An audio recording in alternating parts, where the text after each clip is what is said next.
dia a todos. Então, vamos dar início aos trabalhos de defesa de tese do aluno Fernando Amaral, que estará defendendo a tese Evolução de Mecanismos Moleculares da Resistência Esporófera de Perda a Teflubenzuron. A comissão julgadora está constituída pelo professor Vanderlei Bernard, da Universidade Federal de Santa Maria, Dr. Mário Eide Sato, do Instituto Biológico, e pelo professor Fernando Visconso, aqui do nosso programa. Então, Fernando, passo a palavra para você, para que faça uma breve apresentação do seu trabalho de tese. Obrigado, professor. Primeiramente, gostaria de agradecer a todos os presentes, tanto na sala quanto online, né? A banca também. E eu vou apresentar o meu trabalho de doutorado, titulado Evolução e Mecanismos Moleculares da Resistência Esporófera de Perda a Teflubenzuron, onde fui orientado pelo professor Samson. Esporófera de perda é a principal praga da cultura do milho e também extremamente importante para outras culturas, correndo atualmente já registrado para mais de 350 hospedeiros. É uma praga que, nos últimos anos, tem ganhado uma importância global, originária aqui das Américas. No ano de 2016 foi identificado na África, 2018 na Ásia e mais recentemente em 2020 na Oceania, se estendendo então por praticamente o mundo todo, né? O manejo dessa praga ele é realizado principalmente com inseticidas de uma forma bastante intensiva e muitas vezes sem as devidas práticas adequadas, né, desse manejo, levando a uma alta pressão de seleção para a resistência. A resistência esporófera de perda, atualmente já foram identificados 219 casos de resistência para 45 diferentes ingredientes ativos, sendo então que a resistência foi detectada para praticamente todos os grupos químicos utilizados. Gostaria de frisar, dentre os que ocorrem resistência, as benzoidureias. Esse grupo é um grupo muito importante. Aqui a gente pode ver um gráfico de uso de inseticidas, né, de 2015 a 2022, onde o grupo químico das benzoidureias tem sido mais utilizado nesses últimos anos. E o caso de resistência e o alto uso levam à necessidade de estudos, né, que busquem avaliar essa suscetibilidade ao longo do tempo, visando aí obter informações sobre as variações de resposta da praga a esse inseticida. E possivelmente uma redução de suscetibilidade e resistência a essas benzoidureias. As benzoidureias acredita-se que sejam inseticidas inibidores, né, que vão atuar na biossíntese de quitina. Então, a quitinosintase que vai atuar nas UDP N-acetilglucosaminas e formando uma cadeia dessas UDP N-acetilglucosaminas que é conhecido como quitina. Atualmente temos diversos produtos desse grupo no mercado, né, como teflubenzuron, fenuron, norcozuron, entre outros. E para outras espécies já foram identificadas, né, resistência também, e associada a alguns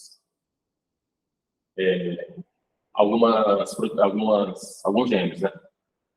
Para diversas espécies já foi detectada, já foi associada essa resistência à quitinosintase 1,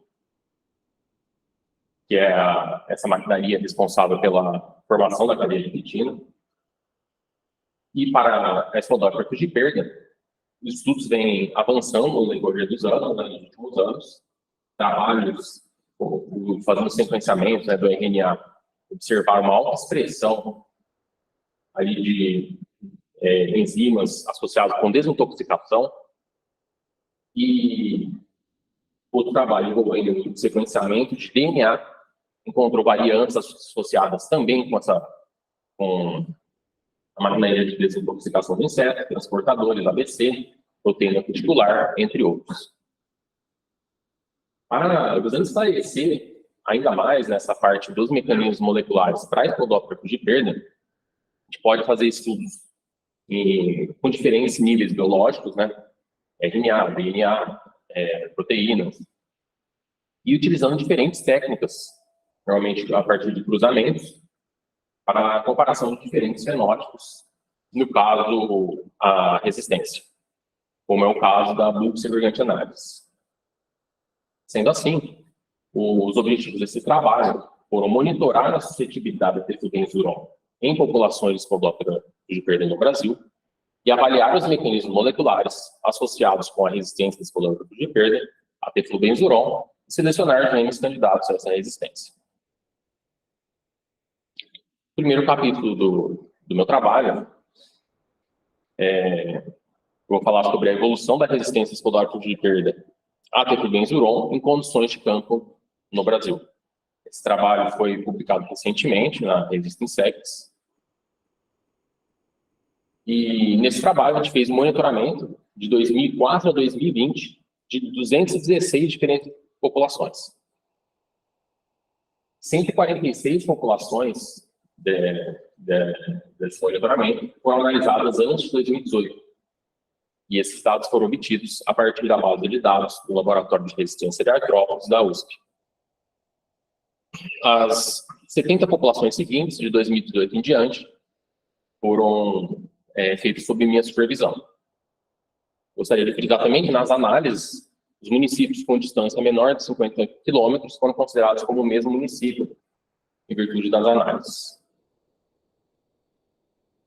Bom, os ensaios foram feitos com inseticida teflubenzuron, né, seu inseticida comercial, foi o Nomode, a uma concentração de 10 ppm, foi previamente determinada a partir de uma linhagem suscetível. Então, o ensaio consiste na aplicação da solução inseticida de 30 microlitros dessa solução numa placa de 24 células, né, com dieta artificial, com a contaminação superficial dessa dieta pelo produto.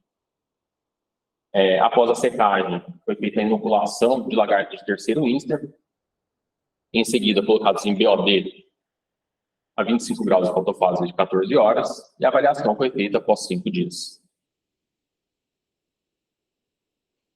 Aqui nesse gráfico vocês podem ver a sobrevivência, né, no decorrer dos anos.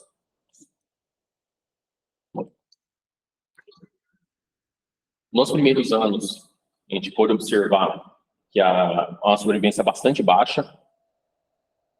Inclusive, já em 2004, as benzoileias já eram bastante utilizadas no campo, do controle de lagartos, inclusive de Spodoptera fujiperda. Em 2007, um dos motivos, talvez, que podem ter retardado, né, essa evolução da sobrevivência, ali no ano de 2007, entrou o milho BT, né? Então, isso, no primeiro momento, ele segurava muito bem, controlava muito bem a Spodoptera. E em 2012, 2013, um evento que pode ter também aumentado bastante essa sobrevivência foi a detecção da Helicobacter parmígera, onde as benzoileias foram muito utilizadas, né, na tentativa ali de manejo, de controle. Então, pode ter sido mais um motivo de ter esse forte aumento. Então, a gente pode observar aqui também que a partir de 2012, 2013, ocorreu esse aumento e a frequência não baixou mais. Então, devido à forte pressão de seleção e ao alto uso desses grupos, como eu mostrei no gráfico anterior.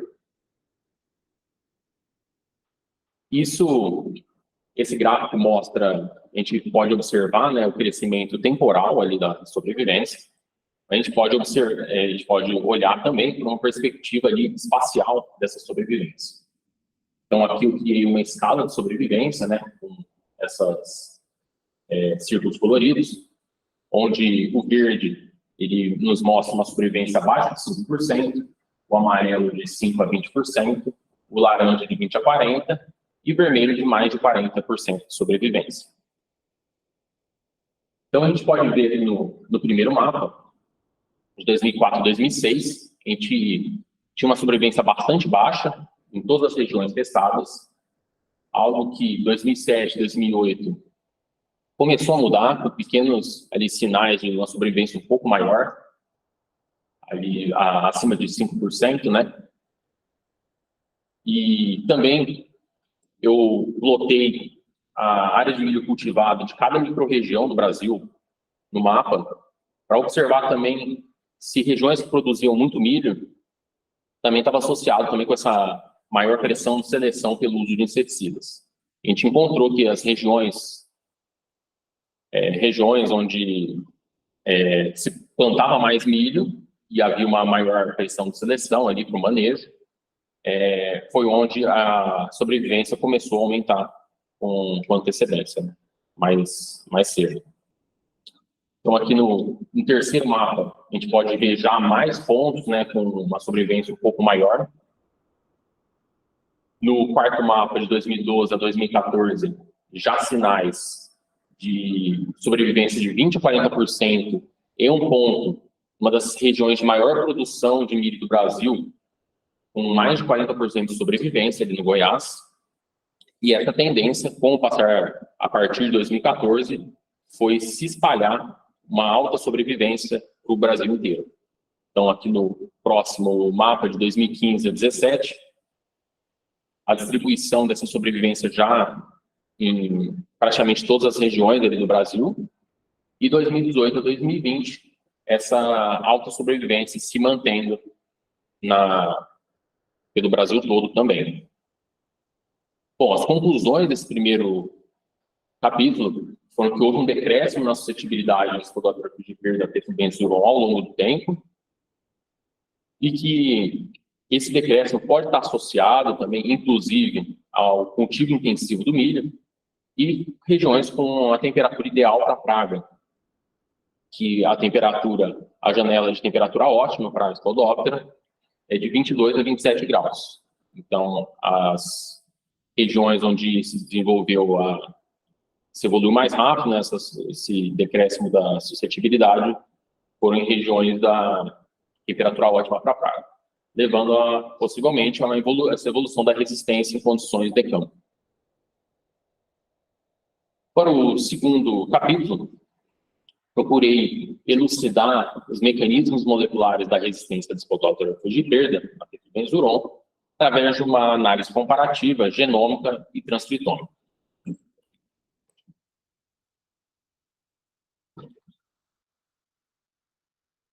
Bom, o bulbo segmentar análise foi o delineamento utilizado nesse trabalho. É um delineamento utilizado para comparar fenótipos extremos através de cruzamentos que favorecem um maior número de combinações.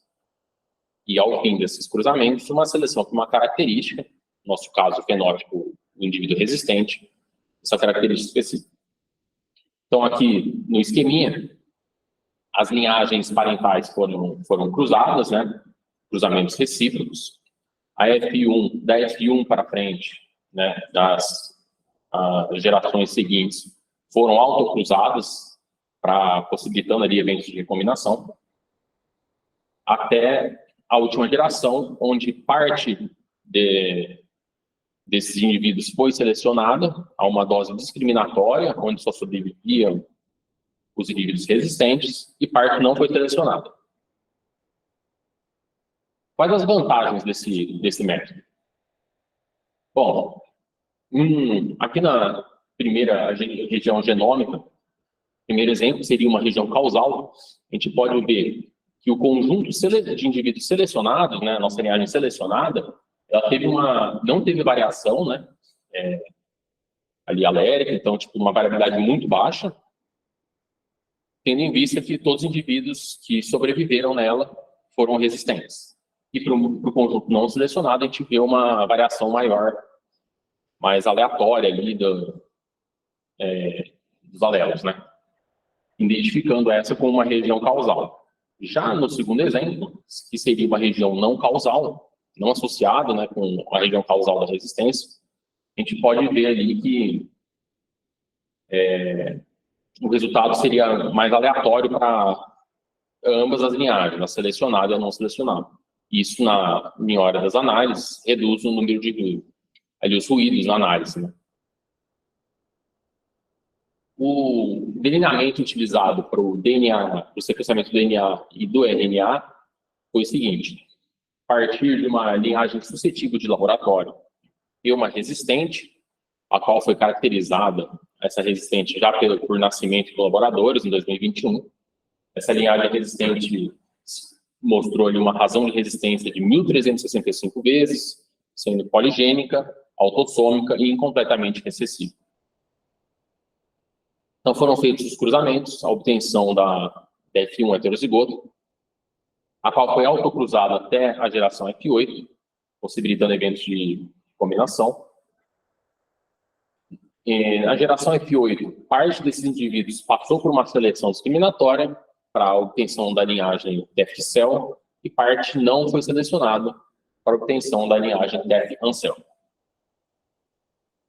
Então, o delineamento por DNA-seq foi o seguinte: foi utilizada a linhagem Def-RR, que seria a linhagem resistente, a suscetível de laboratório, a linhagem selecionada e a não selecionada. Então, 4 conjuntos de 10 insetos para cada uma dessas linhagens, e foram selecionados, então, esses indivíduos. Então, qual foi a pipeline de análise por DNA-seq? A partir das leituras, e utilizando o genoma de referência do Spodopteropus de Perda, onde foi alinhado essas leituras com o programa VWA. Em seguida, o processamento do arquivo BAM, ali já alinhado com o Santus e Picard, outros 2 programas. A chamada de variantes com o programa Freebase, para obtenção do VCF, o arquivo Variant Call Format. A anotação do VCF com o programa SNPF, para obtenção do VCF final, o qual passou por filtragens, né? O SNP Index, a obtenção do SNP Index, a filtrar e outras filtragens como Multimap e VCF Tools, e seguindo também de filtragem de SNPs. Bom, o SNP Index, dentro do conjunto ali de dados, né, foi possível encontrar 103.754 posições onde o SNP Index foi maior do que 0,9. O SNP Index, ele é o número de, sempre comparando com um alelo de referência, todos os alelos alternativos, eles são contabilizados ali, no caso do esqueminha aqui. Temos 3 alelos alternativos para 4 alelos de referência. Então, você faz a divisão para a obtenção do SNP Index. E no segundo caso, seriam todos alternativos. Então, a obtenção do SNP Index 1. E esse trabalho de ele mostrou que até o 0,9, né, 90%, seria ali uma confiabilidade alta para o SNP Index, para realmente ser um SNP válido. Os critérios de filtragem após a obtenção, né, desse SNP Index, também parte desses, a gente conseguiu uma anotação, 75.378 desses SNPs essas posições foram anotadas, e os critérios de filtragem com a remoção de leituras com profundidade menor do que 15, remoção de variantes heterozigotas na amostra suscetível, remoção de variantes em regiões de intron e intergênicas, remoção também de variantes de baixo impacto, de acordo com a anotação, e a remoção de variantes apresentando alelos diferentes entre a linhagem resistente e a linhagem selecionada. Após todas essas filtragens, restaram 3.543 variantes para a busca. Já para o delineamento utilizado no RNA-seq, foram utilizados também 4 conjuntos de 10 insetos para cada uma das linhagens, só que diferentemente do DNA-seq, aqui utilizamos a linhagem suscetível, a selecionada e a não selecionada. A pipeline de análise do DNA-seq foi a seguinte: a partir dos dados processados e utilizando um genoma de referência, então a gente fez simultaneamente ali a montagem do de novo, que não utiliza, né, utilizando o programa Trinity, que não utiliza nenhuma espécie de referência, um genoma de referência, e uma montagem utilizando alinhando, né, ao genoma de referência, formando os clusters com o programa BLAT. Em seguida, o programa LACE, ele é capaz de juntar, né? Então, a gente fez utilizar diferentes referências. No caso, eu utilizei a referência do de novo, sem alinhar no genoma de referência, e o genoma de referência. A partir desse novo transcriptoma, né, nessa nova montagem, foi feito um mapeamento de leituras com o programa BOLT 2, o cálculo da abundância de expressão, seguida da análise de expressão diferencial e o enriquecimento de DIO. Os resultados do DNA-seq. Após a filtragem, né, restaram aqueles 3.543 variantes. Nelas, foi possível encontrar 40 variantes em genes do grupo do citocromo P450, e dentre essas foram genes upstream e downstream, além de uma mutação não sinônima do tipo missense, onde ocorre a alteração do aminoácido. Né? Para as esterases, 35 variantes upstream, downstream e 5 linhas untranslated, que seria imediatamente acima do ponto de tradução, né? Desde o início da tradução. Para GSTs, 3 variantes. Para o GT, 7 variantes. Para a quitina sintase 2, 5 variantes. E para proteínas cuticulares, 26 variantes. Então, para proteínas cuticulares também foi obtida uma mutação não sinônima, alterando ali o aminoácido produzido. E as upstream e downstream gene, pela literatura, né, a gente observa que podem estar associados com a parte de regulação da expressão gênica, assim como as regiões não traduzidas, né, a 5TR e a 3TR, né, logo imediatamente anterior e posterior à área transcrita, respectivamente. Além disso, foram obtidos também diversas mutações, variantes, né, do tipo missense, além das duas que eu comentei anteriormente. Então, para a proteína cuticular, para a P450, para a proresilina, que é uma proteína responsável pela elasticidade, né, do tegumento. 3 para o complexo THO subunidade 4, que é responsável pela regulação gênica ali, pela transferência, né, do RNA mensageiro do núcleo para o citoplasma. Proteína de ligação poliadeninato 4, também responsável pela produção do RNA mensageiro, então também pode estar associado com a regulação gênica. E mucina, foram encontradas 3 variantes desse tipo missense também. E a mucina é responsável pela produção da mucosa de proteção do intestino médio do inseto. Frisando aqui também que não encontrei nenhuma variante associada com a quitinocintase 1, que é responsável pela cutícula externa do inseto, bem como nenhuma para precursores da cadeia de biossíntese de quitina. Então, essas variantes para a quitinocintase 1 já foram observadas para outras espécies, mas a nossa cobertura ali, o nosso sequenciamento, acabou não mostrando para a Spodoptera frugiperda. Entretanto, encontramos mutações, no caso sinônimos ali, mas podendo estar associados com a regulação para a quitinocintase 2, associado ali com o mesêntero, com a cutícula interna do inseto.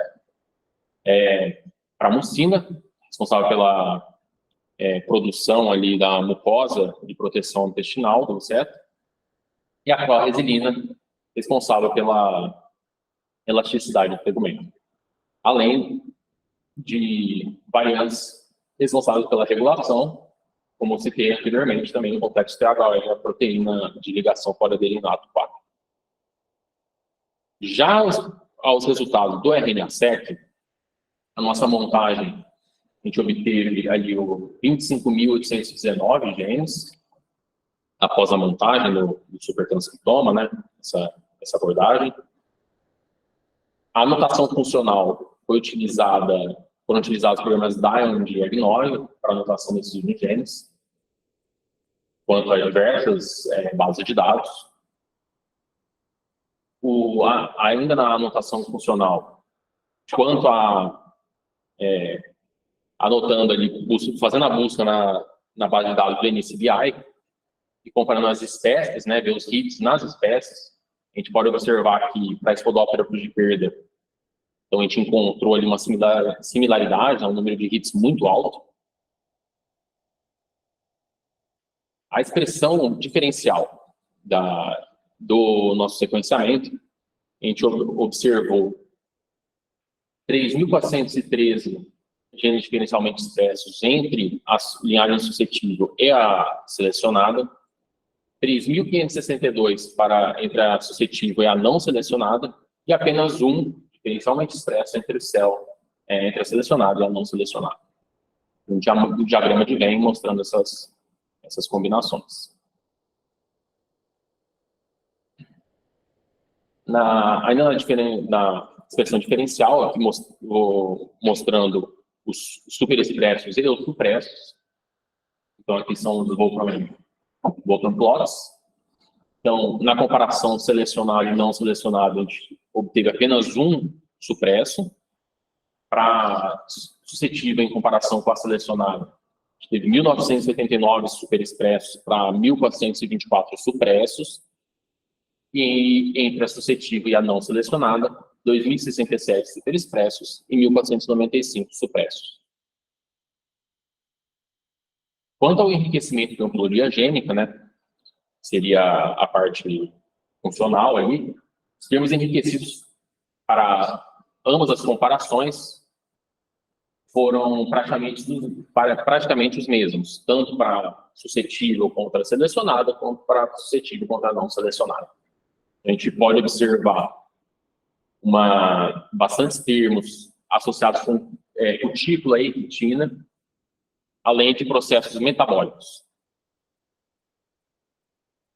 Para os mapas de calor, aqui inicialmente para as P450, a gente pode observar que para ambas as comparações, a gente teve mais genes diferencialmente expressos, supressos, do que superexpressos. Para as esterases diferencialmente expressas, também a mesma coisa, mais supressos e superexpressos. Para as GST diferencialmente expressas, também obtivemos mais supressos do que superexpressos.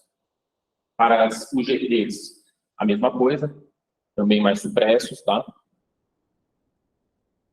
Para proteínas cuticulares diferencialmente expressas, um número muito maior de genes diferencialmente expressos superexpressos do que supressos. Então, aqui a gente encontrou bastante, né, genes superexpressos. E para proteínas envolvidas na degradação da quitina, apenas DEGs superexpressos, para ambas as linhagens em relação à suscetível. Tá? E, por fim, aqui a análise de expressão gênica do RNA-seq a partir do qPCR. A gente utilizou o método delta-delta-CT, que é o conhecido como LIVAC method, né? Onde, a partir da obtenção no aparelho, né, do qPCR, a obtenção dos valores do CT, Threshold Cycle, a gente obteve esses valores e, seguindo ali um protocolo bastante simples de cálculo, a gente obtém a razão de expressão normalizada Então, sempre de acordo com uma linhagem a se testar contra uma referência. No caso aqui, foi utilizada a linhagem resistente e como calibrador ali, como referência, a linhagem suscetível. E a partir disso, a gente obteve uma expressão elevada na linhagem resistente, né, TFLR, para todos os genes testados, o que corrobora também com o objetivo obtido a partir do RNA-seq. Uma razão de expressão ali de mais de 800 vezes, e para os outros, pelo menos 20 vezes, até 150 vezes. Bom, quanto às conclusões desse capítulo, o sequenciamento de DNA foi possível encontrar algumas mutações bastante interessantes, associadas com a quitina sintase 2, possivelmente regulatória, com a proteção da mucosa intestinal pela mucina, com enzimas associadas com desintoxicação, proteínas cuticulares. Entretanto, como comentei também, a nossa cobertura não permitiu ali uma observação de nenhuma variante na quitinocintase 1. E no RNA-seq, a gente obteve a expressão diferencial de diversos grupos, né, associados com a desintoxicação, todos esses mais supressos do que superexpressos, com proteínas associadas com a cutícula e processos associados com a degradação da quitina. Tá? Bom, considerações finais do meu trabalho. O monitoramento, então, mostrou uma forte redução de suscetibilidade de spodógrafo de perda do benzuron no longo do tempo, sugerindo uma evolução da resistência a nível de campo. E foi encontrada ali a resistência de spodógrafo de perda, ela se mostrou associada a uma mudança da expressão gênica e mutações associadas com enzimas de desintoxicação, com a formação e degradação de cutícula, a regulação gênica, e associados com o mesêntero do inseto. Bom, quanto aos avanços desse trabalho, né, perante o que já se sabia, a gente pode observar algumas coisas novas, né, e foi enriquecedor ali, de acordo com o que já se sabia, com mais informações a respeito das enzimas de desintoxicação, onde eu encontrei apenas mais supressos que superexpressos, mas bastante variabilidade ali, né? Bastante genes diferencialmente expressos. A parte de formação e degradação de cutícula, a regulação gênica pode estar associado também, bastante importante. E quanto ao mesêntero, algo que a gente não havia sido possível observar antes, mas pode também ser algo importante para essa resistência, né? Uma vez que o inseticida também, ele age por ingestão ali no inseto. Então, o inseto pode estar respondendo a esse inseticida. Quanto a trabalhos futuros, utilizar essas informações para o desenvolvimento de novos delineamentos, que talvez consigam responder ali essas lacunas ainda que ficaram de informações, tá? Gostaria de agradecer ao CNPq pelo fornecimento da bolsa no período da minha formação, ali do meu doutorado, a ESAL, que é o programa de pós-graduação em entomologia, pela oportunidade, né, de ter todos os ensinamentos e estudos aqui, ao Laboratório de Interação de Insetos, forneceu ali desde materiais, equipamentos e muito suporte para a execução dos trabalhos, ao Laboratório de Resistência de Artrópodes, onde o professor Celso era o orientador, né? Onde também eu não conseguiria fazer nada disso sozinho, ao projeto PAPESC de BBSRC, de onde esse trabalho faz parte.